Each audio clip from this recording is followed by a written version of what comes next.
मित्रांनो, आपणा सर्वांचं स्वागत। मी सौ पवार मेघा सुधीर, कै विश्वास लक्ष्मण कुलकर्णी, प्राथमिक शाळा नवी पेठ, अहमदनगर। आज आपण पाहणार आहोत इयत्ता 6वी, विषय मराठी। विद्यार्थी मित्रांनो, तुम्हाला गोष्टी ऐकायला खूप आवडतात, मग त्या पुरातन काळातील शूरवीरांच्या, ज्यांनी असामान्य असा पराक्रम केलाय, या शूरवीरांची नावं आपल्या सगळ्यांनाच माहीत आहे। मग ते राम असतील, लक्ष्मण असेल, त्यानंतर कृष्ण असेल, भीम असेल, यांच्या कथा तुम्ही आतापर्यंत खूप ऐकल्या, त्यांचे पराक्रम सुद्धा पाहिले। आज आपण अशीच एक फार पुरातन काळात घडलेली गोष्ट मी तुम्हाला सांगणार आहे।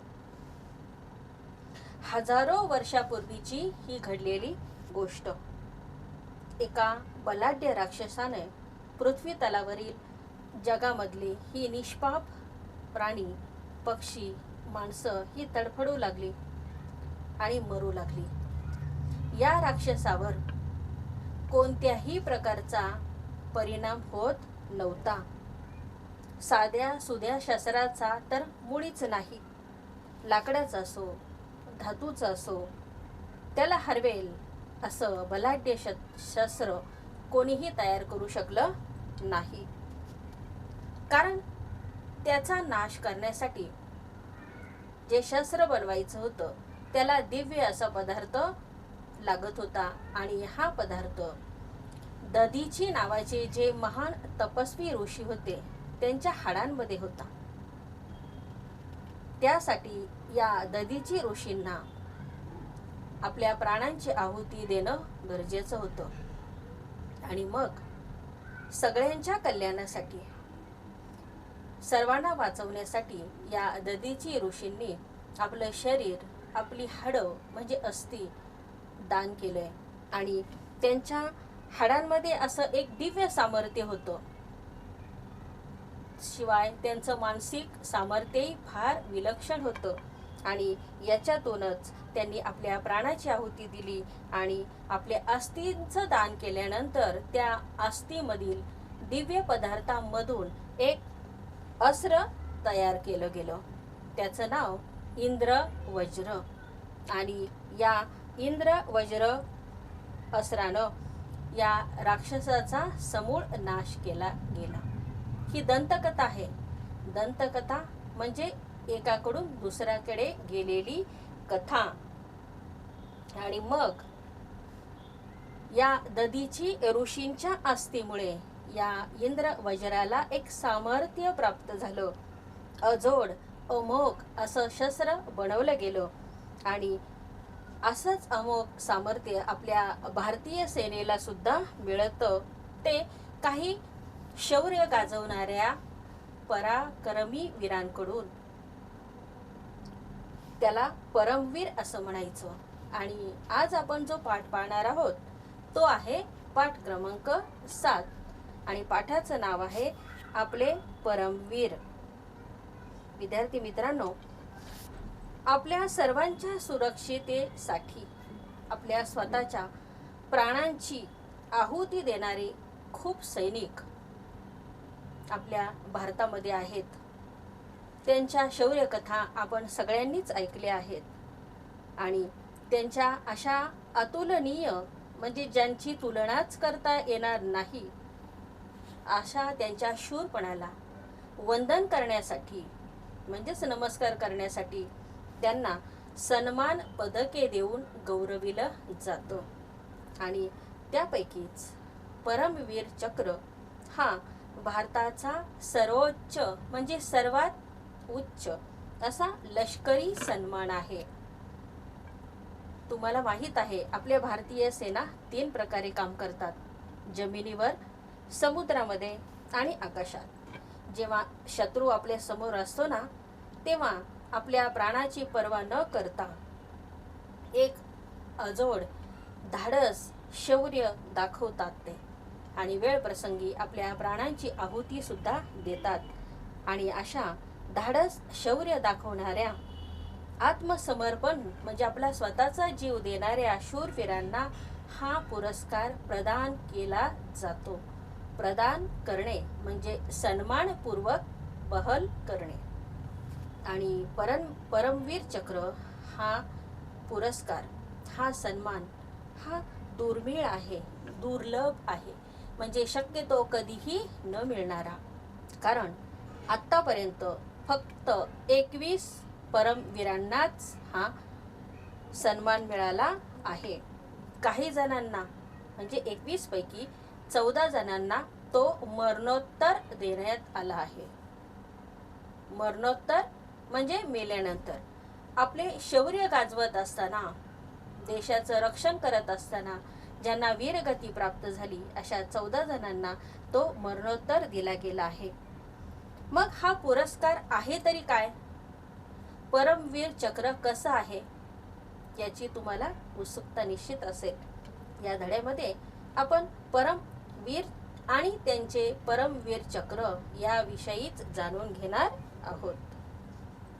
विद्यार्थी मित्रांनो, परमवीर चक्र हे दिसायला, हे पदक जे आहे ना, अतिशय साधं आहे आणि कांस्य म्हणजे काशाच्या धातूपासून ते बनवलं आहे. छोट्या आडव्या दांडीवर सहज फिरेल असं ते आहे.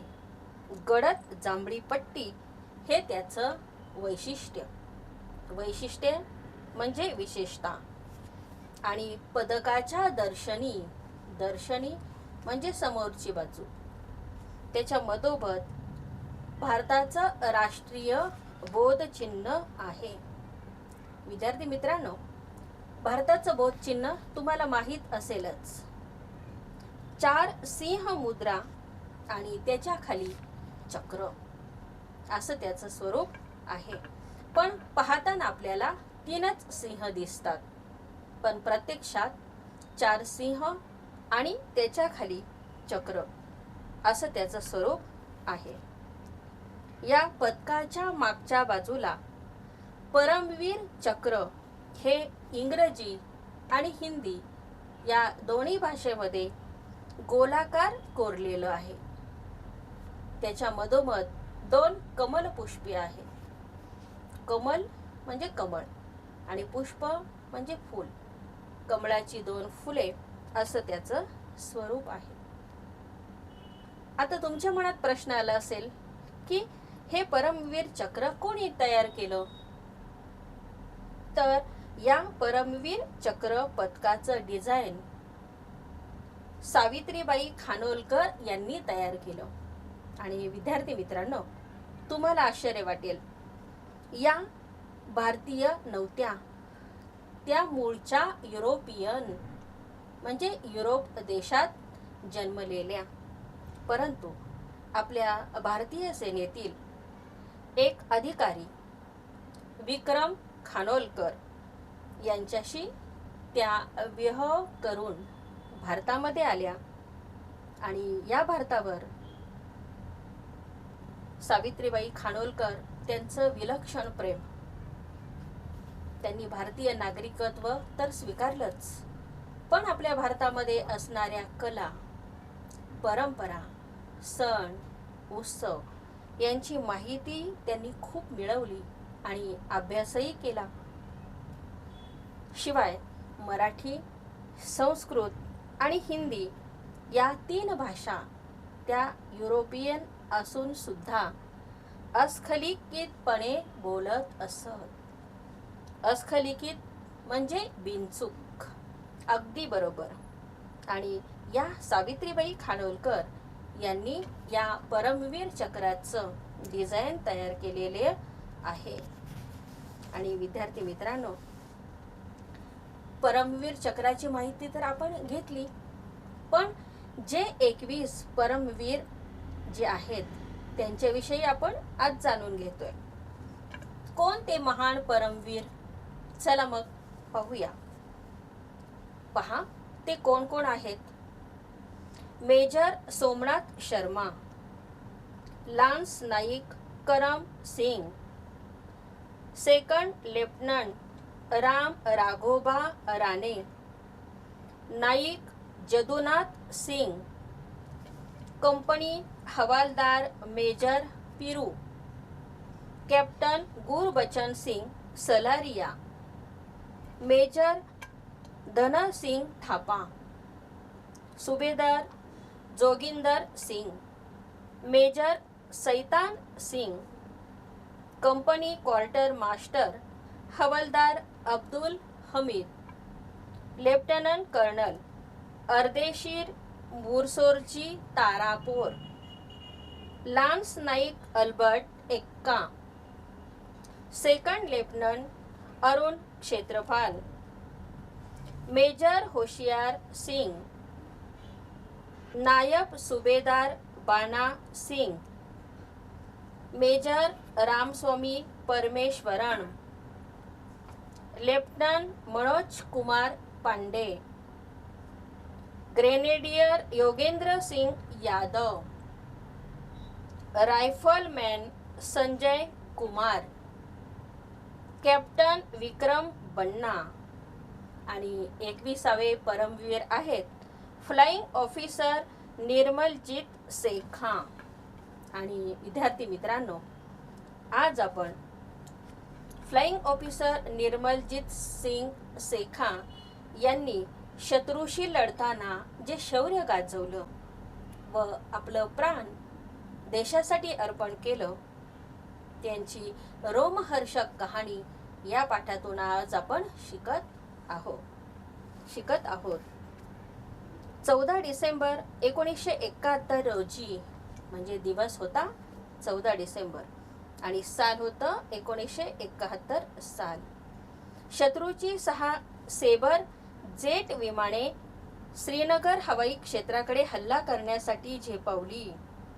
हवाई क्षेत्र म्हणजे विमान उड्डाणाची जागा आणि सेबर नेट म्हणजे लढाऊ विमाने. पहा, तारीख होती 14 डिसेंबर आणि साल होतं 1971. घटना कुठे घडली? श्रीनगर म्हणजे काश्मीर मधील विमान उडण्याचं ठिकाण, जिथून विमानं उड्डाण घेतात. आणि ते श्रीनगर जे क्षेत्र आहे तिथे त्याच्यावर हल्ला करण्यासाठी शत्रूची 6 सेबर जेट म्हणजे लढाऊ विमाने तिथे हल्ला करण्यासाठी झेपावली. आणि तिथे नियुक्तीवर म्हणजे काम करण्यासाठी फ्लाइंग ऑफिसर निर्मलजीत सेखा हे सावध होतेच. लेफ्टनंट ऑफिसर म्हणजे हवाई दलातील एक पद होतं आणि हे निर्मलजीत सिंग सेखा तिथे कार्यरत होते. आणि मग ते सावध तर होते, पण धावपट्टीवरून अचानक उडालेला धुराळा यामुळे त्यांना विमानांचं उड्डाण करता येईना. धावपट्टी दिसेपर्यंत थांबणं भाग होतं आणि धावपट्टी थोडीशी दिसायला लागल्यानंतर शत्रूची विमानं अगदी माथ्यावर म्हणजे डोक्यावर अगदी जवळ आली, खाली उतरली अगदी माथ्यावर आणि खालून घोंगावा करू लागली. घोंगावा करणे म्हणजे आवाज करून गोल गोल फिरणं. गोळ्यांच्या फैरी झाडत होती. गोळ्यांच्या फैरी म्हणजे एकातून एक, एकामागे एक अशी गोळ्या सुटण्याची क्रिया म्हणजे त्याला म्हणायचं गोळ्यांच्या फैरी. ही जी लढाऊ विमानं होती ना शत्रूची, ती त्या हवाई केंद्रावर हल्ला करण्यासाठी आली आणि मग आवाज करून ती घोंगावू लागली, गोळ्यांच्या फैरी झाडू लागली. आणि तरी पण आपल्या प्राणांची अजिबात पर्वा न करता फ्लाइंग ऑफिसर निर्मलजीत सिंग सेखा यांनी आपलं नॅट विमान, ते पण लढाऊ विमान असतं आणि क्षणार्धात वर झेपावलं म्हणजे शत्रूच्या दिशेने. आणि हल्लेखोर म्हणजे हल्ला करणारे ते सेबर जेट विमानांचा प्रतिकार त्यांचा जोमानं सुरूच होता. प्रतिकार दोन्ही संघ करत होते आणि जमिनीपासून फार थोड्या उंचीवर शत्रूंच्या अधिक शक्तिशाली विमानांनी घेराव घातला, वेढा घातला. म्हणजे सगळीकडे शत्रूची ती विमानं. आणि तरी पण निर्मलजीत सिंग सेखा यांनी अचूक वेध घेतला आणि त्यांनी आपली निकराची ही अंतिम लढाई चालूच ठेवली. शत्रू संख्येने जास्त होती, पण सेखा यांच्या या धाडसी हल्ल्यामुळे पाठ दाखवून म्हणजे पळून जाणं, हे हल्लेखोर पळून गेले आणि काश्मीरमधील ते श्रीनगर शहर आणि हवाई क्षेत्र बचावले म्हणजे वाचले. पण विद्यार्थी मित्रांनो, दुर्दैवानं या भीषण युद्धामध्ये फ्लाइंग ऑफिसर सेखांचं विमानही कोसळलं आणि त्यांना आपले प्राण गमवावे लागले. म्हणजेच त्यांना मृत्यू आला. फ्लाइंग ऑफिसर निर्मलजीत सेखा यांना प्रत्यक्ष मृत्यू समोर दिसत होता, पण त्याही परिस्थितीत आपलं उड्डाण कौशल्य म्हणजे कुशलता, विमान उडवण्यामधली ती कुशलता, ते तंत्र, हे यांचा वापर त्यांनी केला आणि प्रचंड निर्धार म्हणजे ठाम निश्चय की शत्रूला पळून लावायचंच. आणि त्यांच्या या ठाम निश्चयामुळे, त्यांच्या कुशलतेमुळे शत्रूला सामोरे गेले आणि शत्रूला पाठ फिरवून पळून जावं लागलं. कर्तव्य म्हणून नव्हे, तर एक असामान्य धैर्याने ते आपल्या देशासाठी लढले. आणि अशा परमवीर फ्लाइंग ऑफिसर सेखा यांना आपल्या सर्वांचा सलाम. विद्यार्थी मित्रांनो, या वीरांनी, या परमवीरांनी आपल्या देशासाठी आपलं धाडस दाखवलं, शौर्य दाखवलं. अशा देश सेवेसाठी प्राणाचं मोल देणाऱ्या परमवीर चक्रांची माहिती तुम्ही मिळवा आणि तुम्हाला त्यामध्ये असं दिसेल की आपल्या देशाचे रक्षण करण्यासाठी जे परमवीर आहे ना, ते विविध जाती धर्मातले आहेत.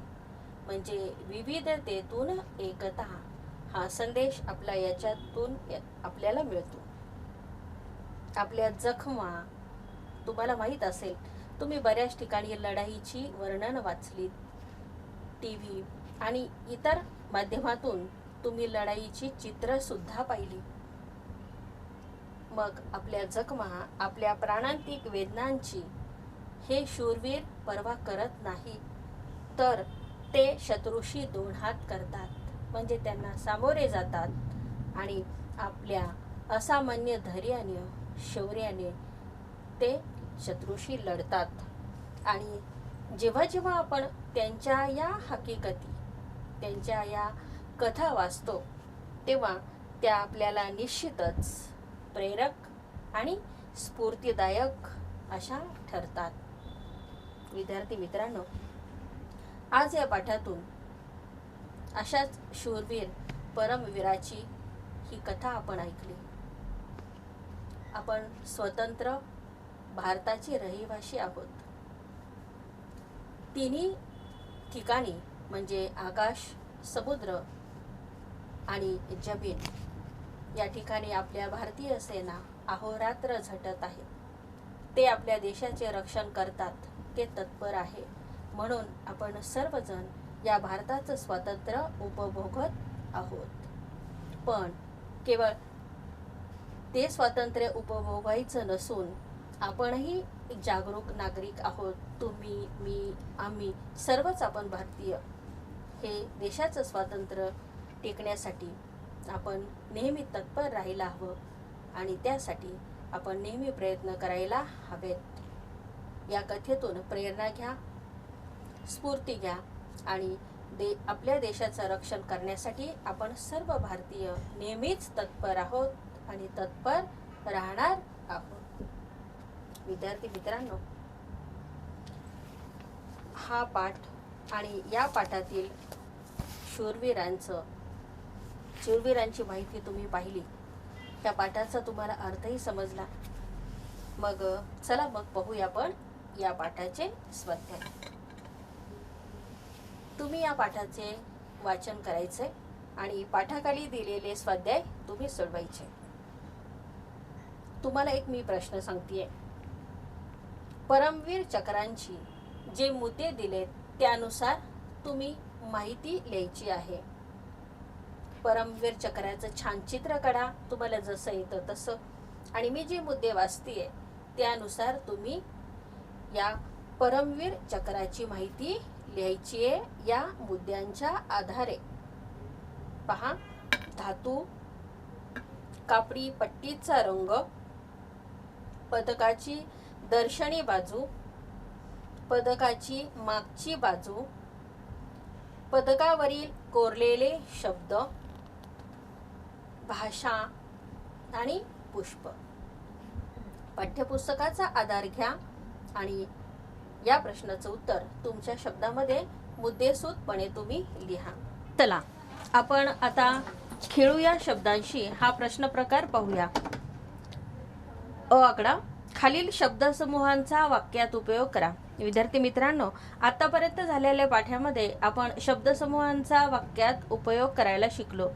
त्याच पद्धतीने आज आपण पाहूया शब्दसमूह आहे घोंगावणे.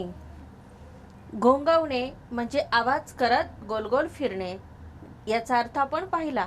मग वाक्य बनवूया. उघड्या मिठाईवर माशा घोंगावत होत्या. छोटंसं वाक्य तयार केलं आपण. आणखीन एक करूया. सडक्या फळांवर माशा घोंगावत होत्या. दुसरा शब्दसमूह पाहू आपण, झेपावणे. आकाशामध्ये लढाऊ विमाने झेपावत होती. त्यानंतर तिसरा शब्दसमूह आहे वेध घेणे. नेमबाजी स्पर्धेमध्ये मनोजने अचूक वेध घेतला. पुढचा शब्दसमूह आहे वेढणे. पुराच्या पाण्याने सारी गावे वेढली गेली. पुढचा शब्दसमूह बचावणे. भूकंपामध्ये रामनाथरावांचा भक्कम वाडा बचावला. आणि शेवटचा शब्दसमूह आहे सामोरे जाणे. संकटांना सामोरे जाणे हे धैर्यवान माणसाचे काम आहे. हे पहा, मी छोटी छोटी वाक्य बनवली. तुम्ही शब्दसमूह वापरून छोटी छोटी वाक्य बनवा. आणि आपण पाहतोय आता प्रश्न आ, समानार्थी शब्द लिहा.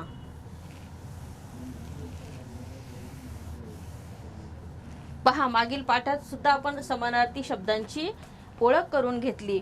पहा बरं,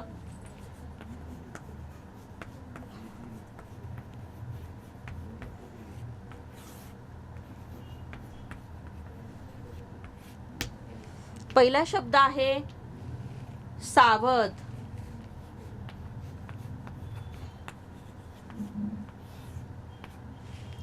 सावध म्हणजे जागरूक.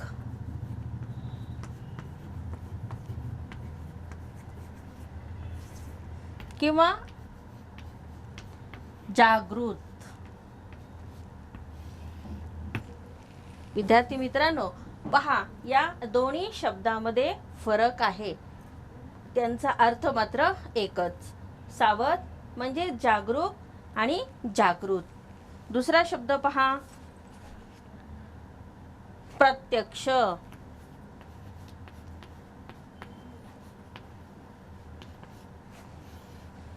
प्रत्यक्ष म्हणजे समोर.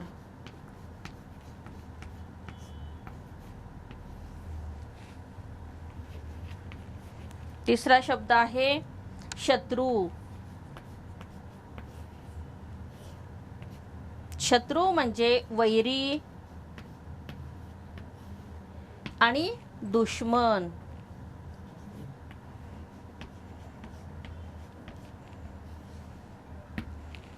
पहा, सावध, जागरूक, जागृत, प्रत्यक्ष, समोर, शत्रू, वैरी, दुश्मन आणि आपण शेवटचा शब्द पाहतोय युद्ध.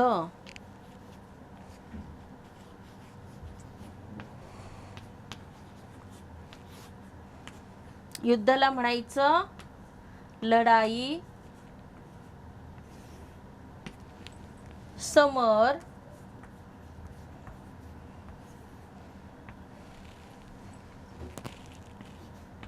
आणि संग्राम.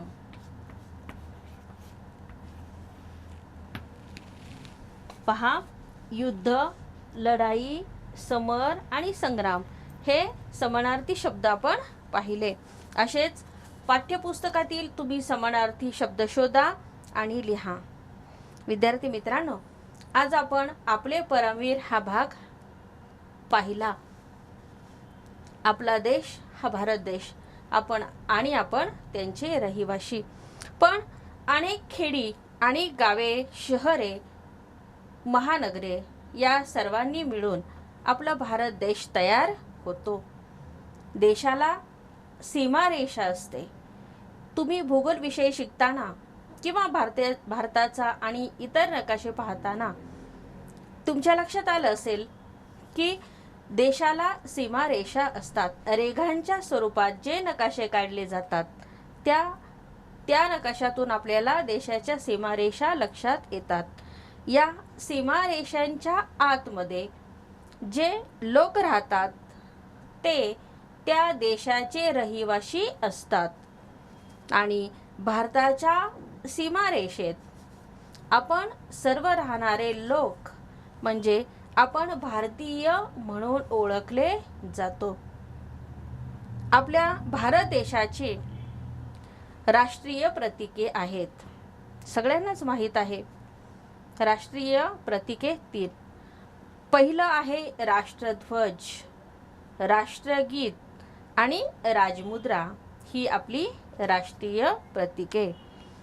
आपला राष्ट्रध्वज तिरंगी झेंडा 3 रंगांचा आणि मध्ये अशोक चक्र. हे 3ही रंग आपल्याला एक संदेश देत असतात. सर्वात वर असणारा केशरी रंग हा त्याग आणि बलिदान याचं प्रतीक आहे. मध्यभागी असलेला पांढरा रंग हा शांती, ऐक्य आणि खरेपणा यांचं प्रतीक आहे आणि हिरवा रंग हा समृद्ध आणि ऐश्वर्य यांचं प्रतीक आहे.